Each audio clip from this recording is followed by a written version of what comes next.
Hello, welcome to an edition of our show, Money Means Business. As we always say, in business means money.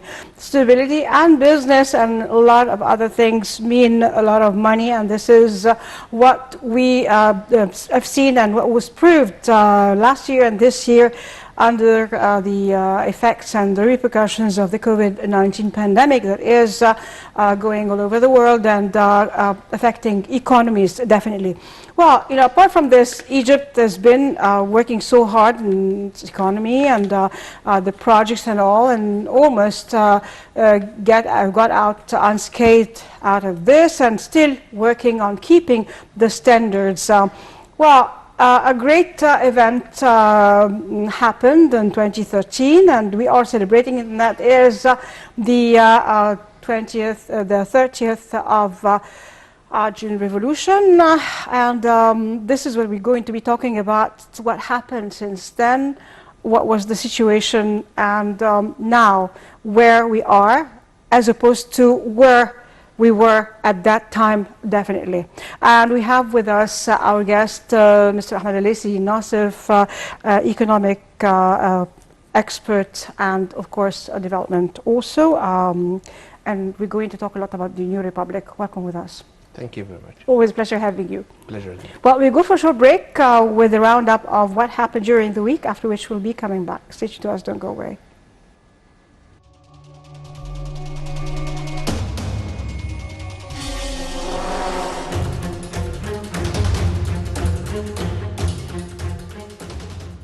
Egypt announced the signing of contracts to establish 7 new spinning and weaving factories at a cost of £2.6 billion.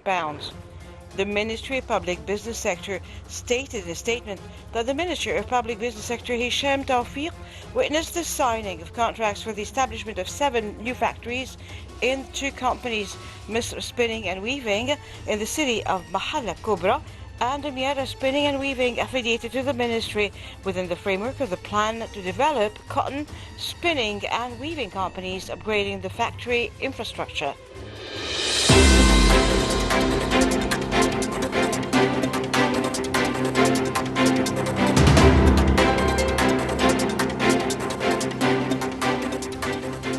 The Financial Supervisory Authority announced its approval for the first issuance of green bonds for companies in Egypt with a value of $100 million for Commercial International Bank Egypt in cooperation with the International Finance Corporation. The proceeds of the issuance will be directed to finance environmental projects that use clean energies and mitigate the factors that lead to global warming in a number of existing green projects, including green buildings, renewable energy, and energy efficiency with the bank's lending portfolio. The importance of the publication comes as a major milestone in the capital markets contribution to the efforts made to support the transformation of the Egyptian economy into a green economy and to play a vital and influential role in achieving Egypt's 2030 agenda and its sustainable development goals, in addition to being the first of its kind in Egypt.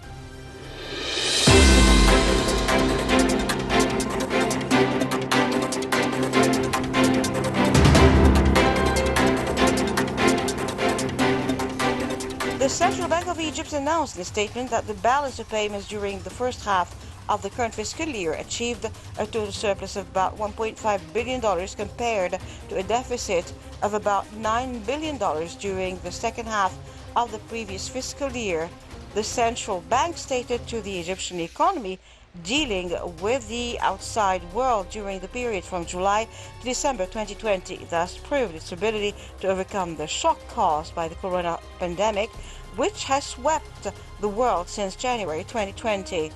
It explained that the revenues of the tourism sector were limited to a quarter of what was achieved during the corresponding period, which was characterized by the highest tourism revenues before the corona pandemic, about $1.8 billion compared to about $7.2 billion.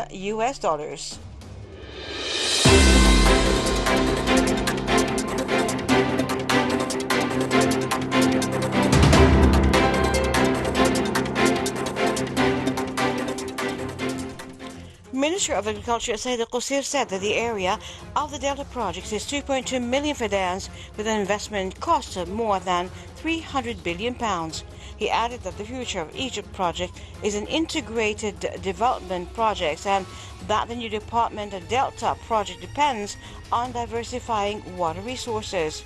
The minister added that President Abdel Fattah al-Sisi directed that the new Delta project be planned at the highest level, noting that all crops exported abroad will be planted in the project and will achieve great economic returns from the project.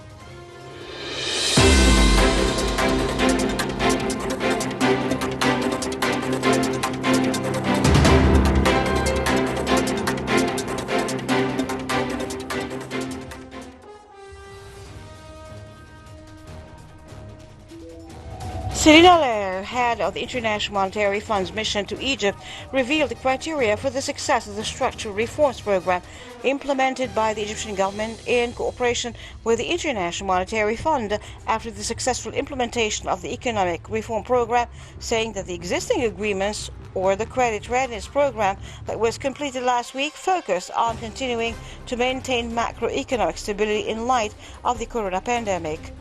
The head of the International Monetary Fund mission said the idea is to allow policies to provide support and at the same time preserve the gains that resulted from this reform, which is macroeconomic stability as well as maintaining investor confidence.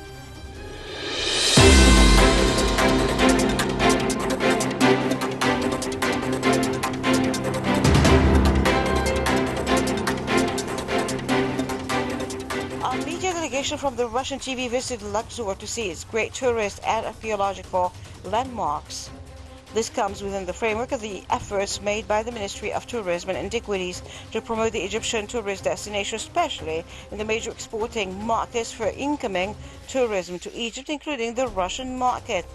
The visit program also will include a number of tourist and archaeological sites in the cities of Cairo, Luxor, and Hurghada. Maged Abu Sadira, head of the international tourism sector, indicated that Russian television will prepare an episode in one of its famous promotional programs highlighting the diversity and excellence of the Egyptian tourism product, highlighting all the precautionary and health measures taken by the Egyptian resorts, hotels, sites, and tourist and archaeological sites.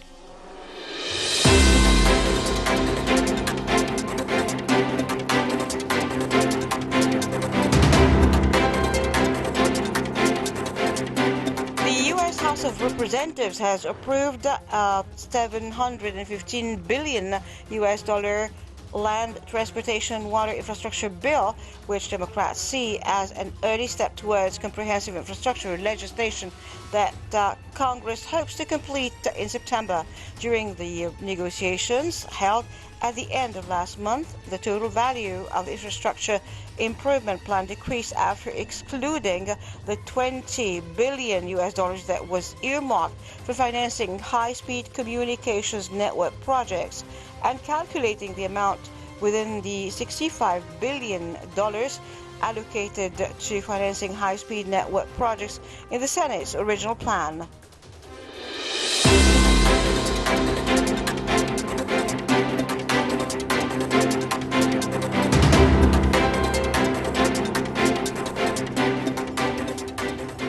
The International Monetary Fund announced that it has made available an additional $206 million to Jordan as part of a 4-year loan program of $1.3 billion to help it continue fighting the COVID-19 pandemic.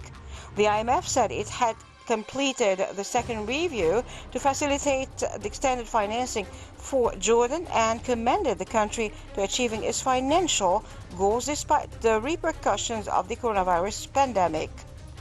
The IMF added that increased donor support is needed to help Jordan cope with the pandemic even as it hosts 1.3 million Syrian refugees. He said that the country had achieved a strong performance in implementing reforms, including working to close tax loopholes, but continued work was needed to increase fiscal transparency.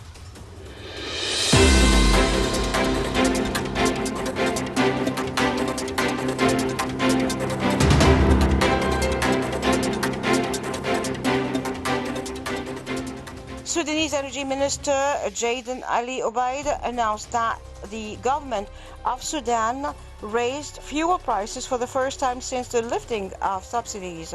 Ali Obaid said in an interview with one of the agencies that this slight increase in prices came according to the monthly assessment of gasoline and diesel prices, and it was done according to international prices. He added, if the world price drops next month, prices will be reduced. And this is policy that is applied in most countries of the world.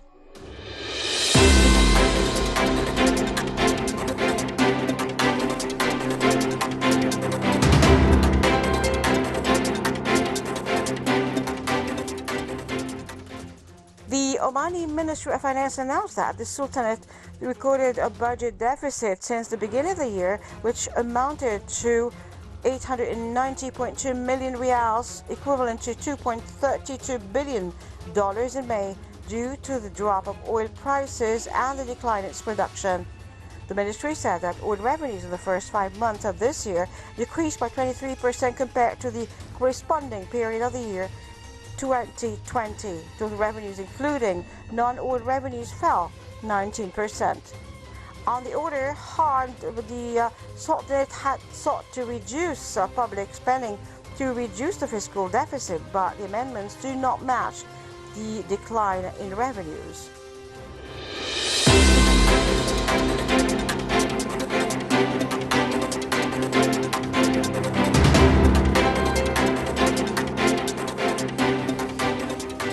A British economist said the country's inflation levels are close to 4% by the end of the year. Chief economist Andy Haldane warned that everyone is going to lose if there is a spike in inflation as families face higher cost of living and borrowing. In a speech to the Institute of Governmental Studies, Haldane said that risks of higher levels of inflation are rapidly increasing, and last month the UK saw CPI inflation rise to 2.1%, well above the central bank's target rate of 2%.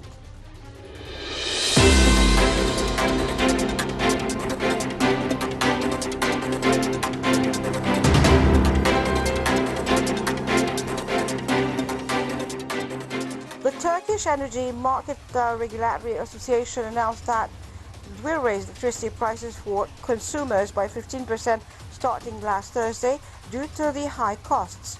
The decision to raise energy prices comes despite Turkish President Recep Tayyip Erdogan inaugurating this year a number of projects in the field of energy and natural resources in the state of Manisa, western Turkey.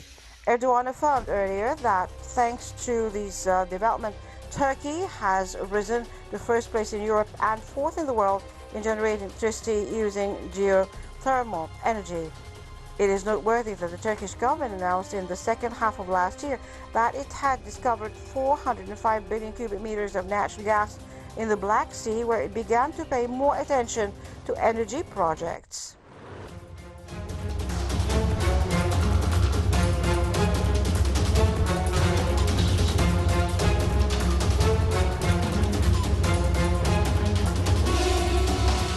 We're back again to Money Means Business, and with our guest, international consultant, economics and management, Mr. Ahmed Rissi Nassif. Hello, welcome again.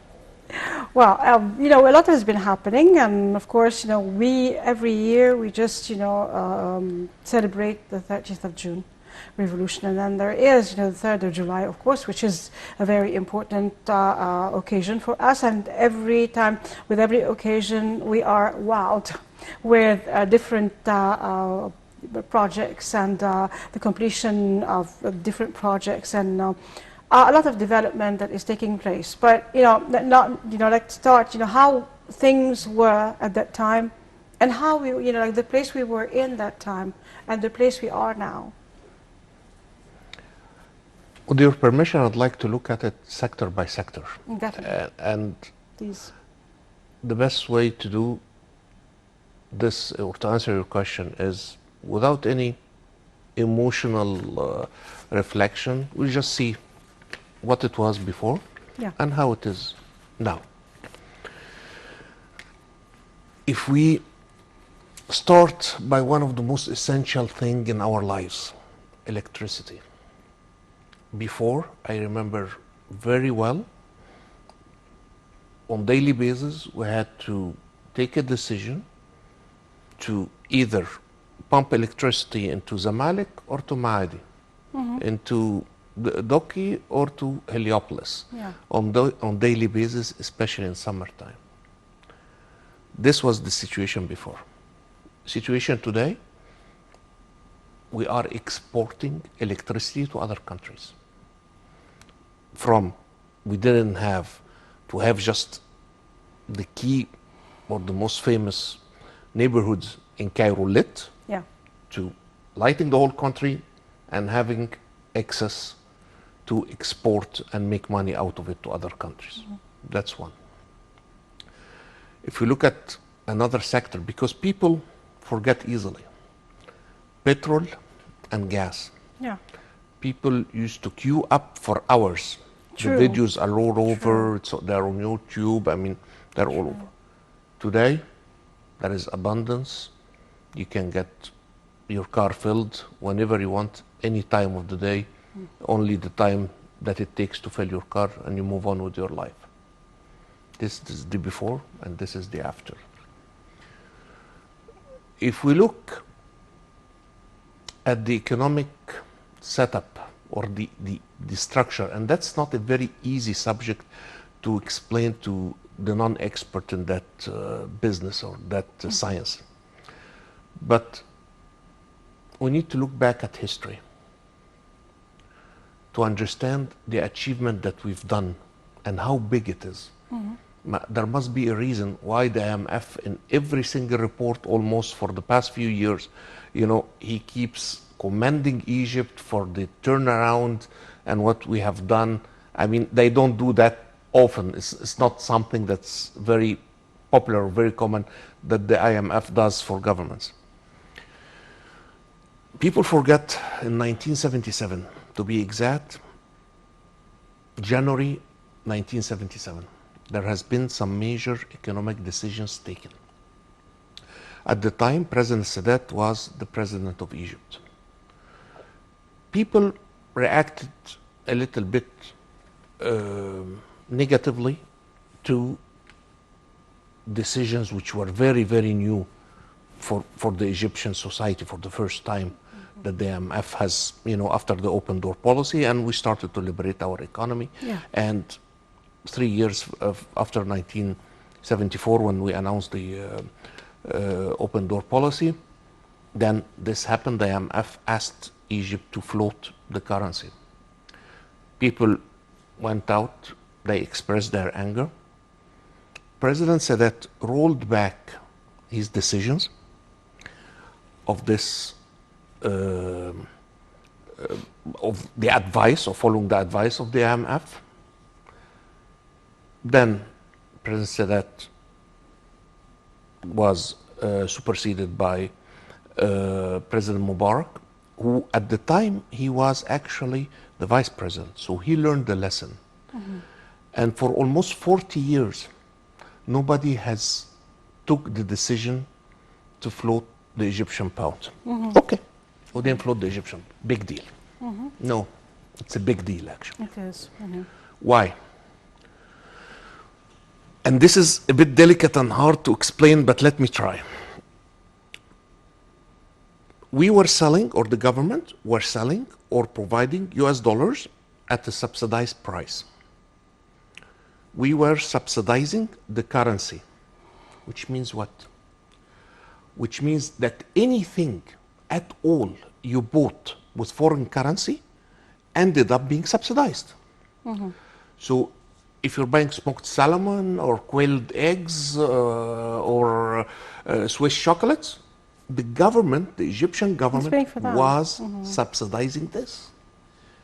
It's just unbelievable. Yeah. It was the fact almost for 40 years, because nobody had the courage to take the decision that President Sisi took in 2016, November 2016, beginning first week of November 2016 to be specific.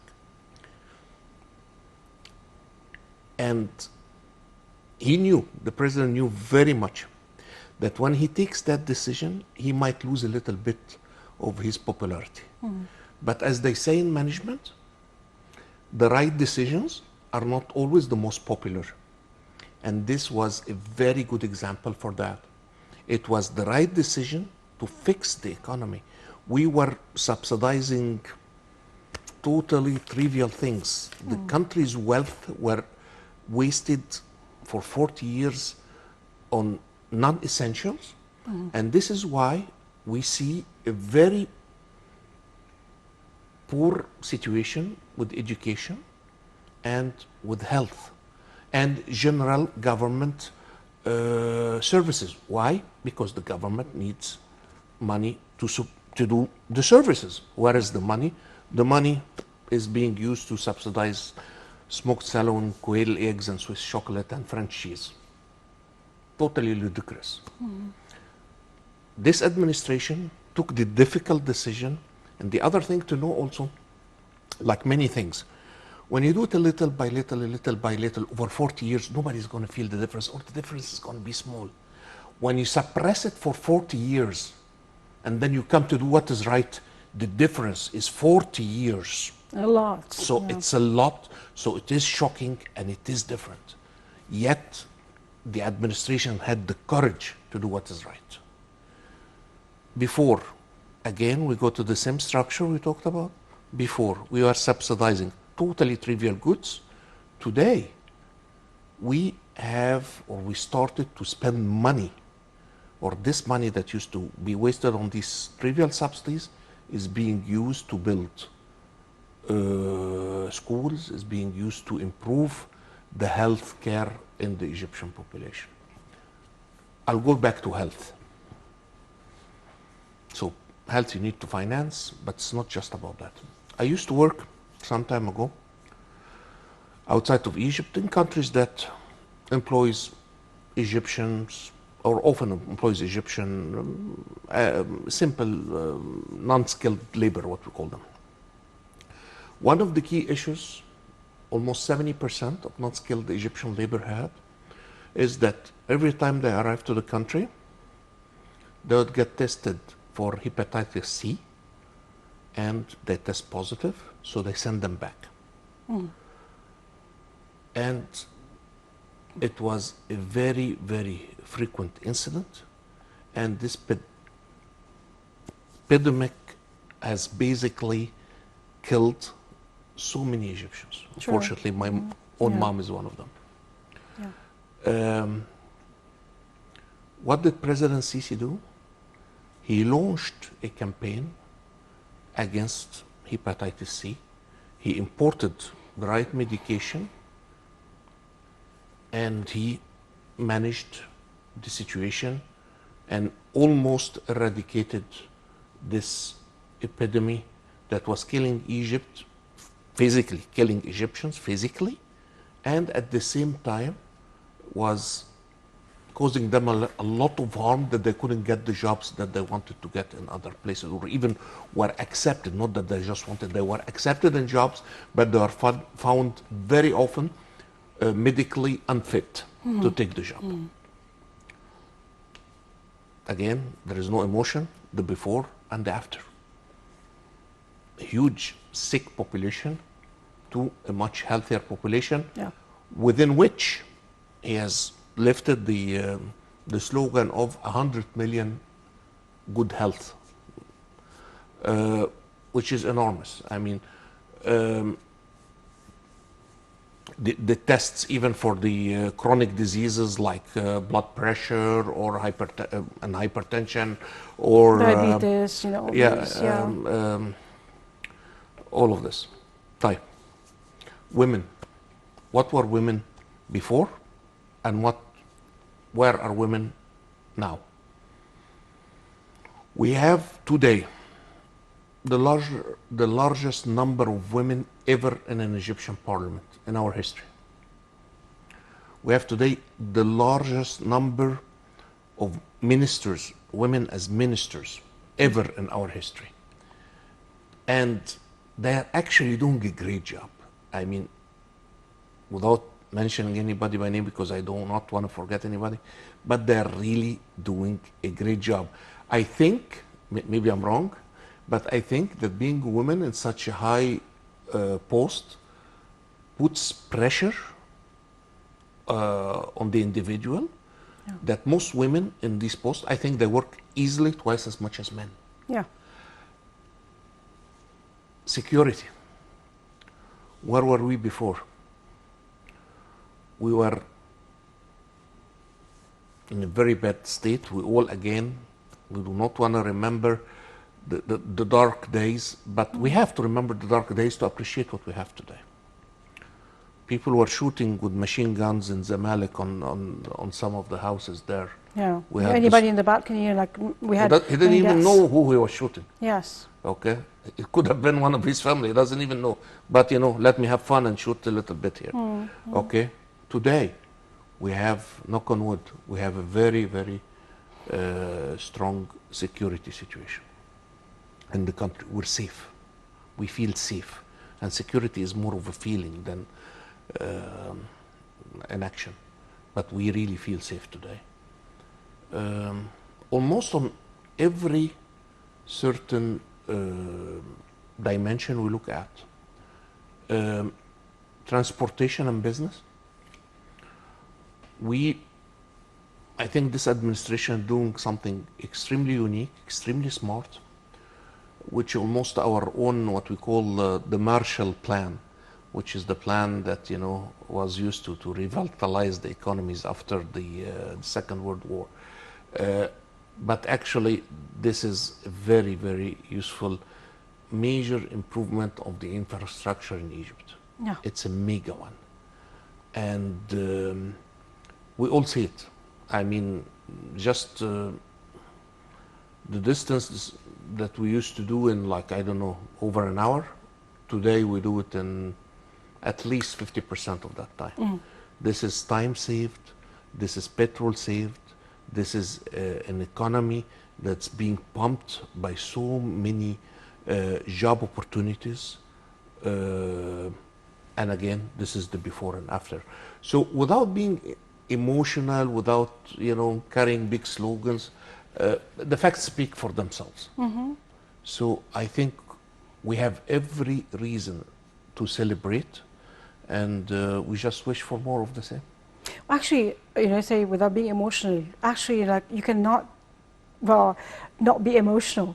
It's like when we review in that day, celebrating, and we get, like on Facebook, gives you, like memories and that time, and I look at that and I feel the same feelings I was feeling then when I was in Tahrir Square. Every day when I'd like more to stay at home and relax, after my job and all that. But then every day, even during Ramadan, after iftar, we were going out there, because we wanted to get rid of the Muslim Brotherhood, definitely, and we wanted things to be right, as you said, like with power outages all the time happening. That was in summer; it was really horrible. And when like you talk about this, the Prime Minister says, well, you all stay in one room together, for that. What is this? And wear cotton, remember? And he said, wear cotton. I mean, Wear I cotton, really yeah. do not want to go there, but if you went there, I remember, I'll give you 2-3 examples. Again, I do not want to personalize this, especially for people who have passed away. But let me state it in the positive way, and I'm sure we all remember. When President Sisi says he's going to come on TV on a specific time, he comes on TV Definitely. on that time. Yeah. We've never waited for President Sisi for 2-3 hours. We're never sure. Yeah. Another example, which at the end of the day we're all Egyptians, it's almost a scandalous example, but we cannot forget it. When we were talking about the dam in Ethiopia, and we look and we see the effort that the current administration is doing all over the world, Yeah. and it is really leaving no stone unturned, diplomatically speaking, just to make sure that we really knocked on every door, We've talked to every stakeholder who has something to do from close or far.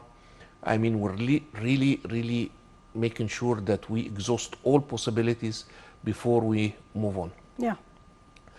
When the administration of the Muslim Brotherhood held what they thought was a confidential meeting on the level of the president, it was on live TV. I mean, it's a scandal. It's a scandal, unfortunately, but we cannot forget these times. It's very useful for us to keep the memories, so we appreciate what we have. Definitely, definitely. And so many are the things, you know. It is true, and we are even being criticized today. But as I always say, you know, the easiest thing in the world is to criticize somebody. You sit on your backside and you criticize. That's Exactly. very easy to do. Yeah.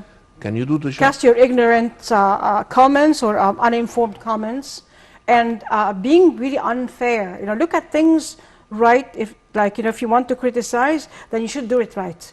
Do you know how to do it right? They don't. They just know No. how to criticize. Exactly. It's very easy to Yeah, criticize. yeah. You just look at anything and say, I don't like it. Yeah, fine, okay.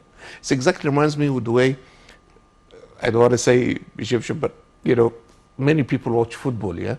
That he shouldn't have played it this way. He should Exactly. have. It's like, why don't you go in Why the don't you practice? go in the field and play this place? Can you do it? And you hear it, it's like, Can you do I it? don't know how many millions are there that are experts, and why didn't you just go and you know, since you know that so good, be, you know, like, be with them there, one way, a referee or a player, Or train whatever. or whatever, you know. Exactly. So criticism is very easy. What is really hard is real hard work that delivers results. Yeah. And again, when you get and you read the reports, and I'm sure IMF reports are impartial about Egypt, Yeah. you see how much appreciation we have for the very brave changes that we took. And I mean, I have no doubt that we are on the right track. It's very important that when we are measured or evaluated, we are evaluated in our own context. If you look at the region all around us, all the way north, west, south, huge trouble. We are one of the very few countries who are still stable, and not just stable. We are advancing, we are evolving, we are developing. One of the very few countries. We should be very proud. We should support our administration and our leadership for putting us in that position in such a difficult time.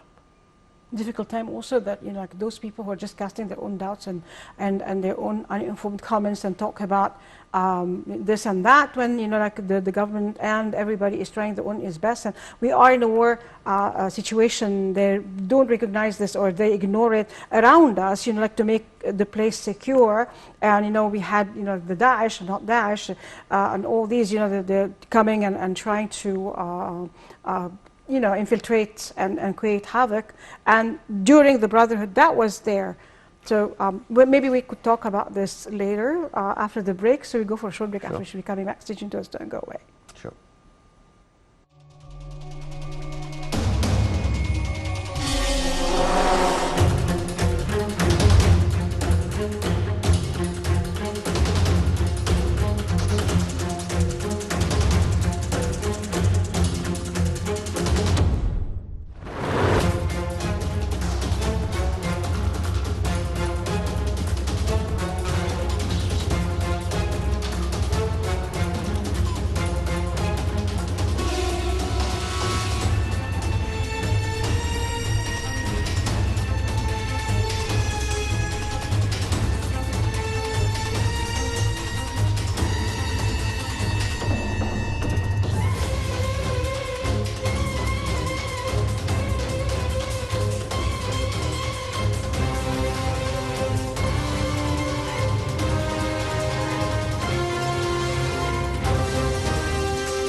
We're back again to Money Means Business with our guest, Mr. Ahmed Laisi, international consultant, development and management and economics. Well, like we were talking about, well, those days, and like that we were like hit rock bottom, and we were going worse with the Muslim Brotherhood,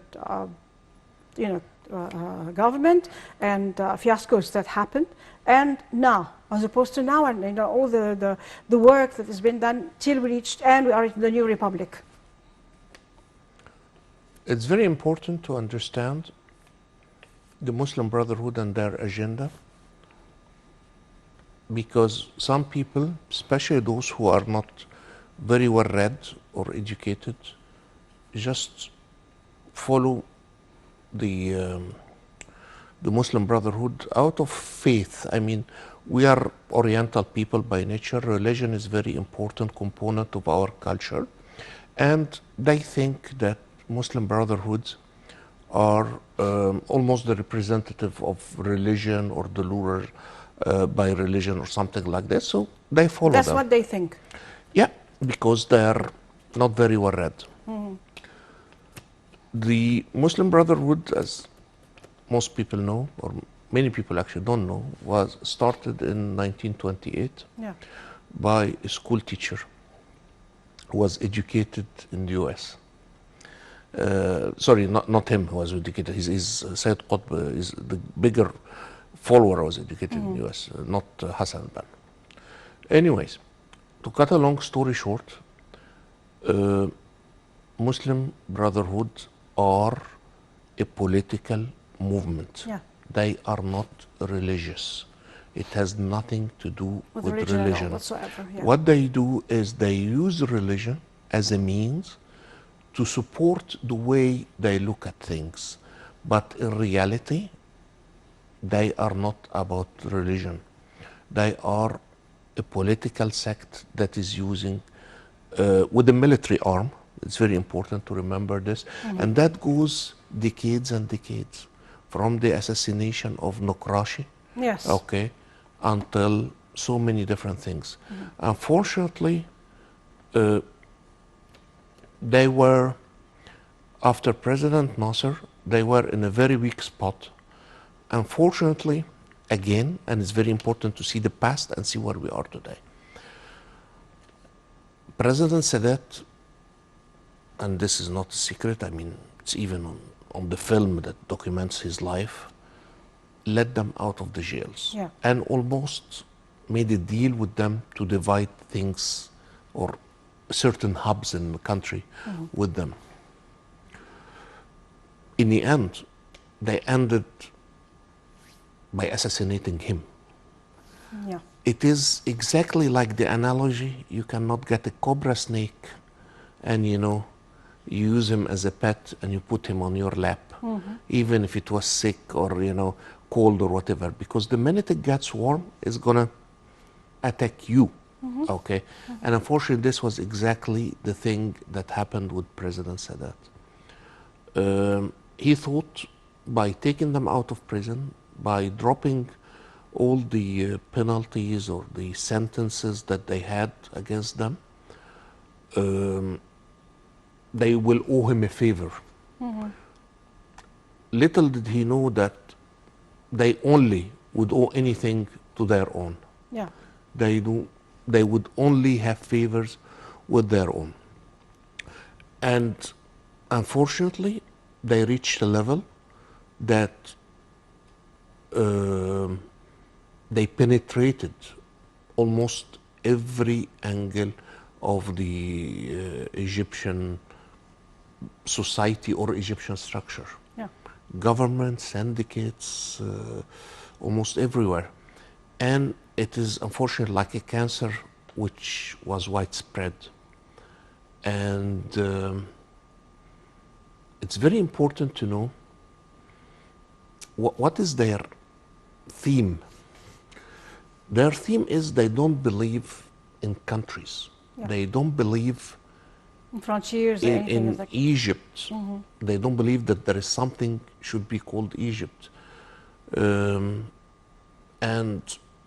even I do not want to repeat what one of their supreme leaders Yeah. have said, but he Legitimacy. literally insulted the country. Yeah. And to They're him, nothing but rotten. a bunch of Yeah. a bunch of sand or a bunch of something like that. How do they look at their history? They look at the pharaonic history, one of the greatest civilization in the world, and again, I'm quoting them verbatim here, as a rotten civilization. Huh? This is the civilization that built the pyramids, that, you know, figured out the astrology, that created the mummification, so many things, you know. We created the pharma science. I mean, so many things started here. And what do they call it? A rotten civilization. Yeah. They Unfortunately, have we ran an out of time, so we have to just... okay. Yeah. They have an agenda. Yeah. They are not about religion. It's a political sect Yeah. that is just wearing a mask to attract the numbers who are, you know, with modest education and not very well read. We are on the right track. We are definitely, if we, as the Americans say, we need to ask ourselves the question: are we better today or Yes. 7 years ago? There is no doubt And there is no comparison. in anybody's mind. We are so much better. We look forward, okay, for another 7 years of the same success. Exactly, exactly. And on, always from one success to another. Where you go, Egypt, as we say. Well, thank you very much for being with us. Thank you. It's always a pleasure having you. Pleasure is So we're mine. looking forward to more. And we'll talk more in detail about what's happening and more projects that are being done. And of course, you know, that we were in one place and we just moved, thank God, to another place. We were saved. 30th of June saved us. Absolutely. Thank you very much. And we'll see you again. Absolutely. As for now, I'd like to thank everybody and say God bless Egypt, God bless our president, God bless our people, God bless the army, the White Army, and our police, and God bless the world. ادخلوا مصر إن شاء الله آمنين. As I quote from the Holy Quran, enter Egypt, God willing, safe, and from the Holy Bible, Mubarak, شعبي مصر, blessed be Egypt, my people. I'm Nermin Nazim, signing off. Goodbye for now. We'll see you again next week.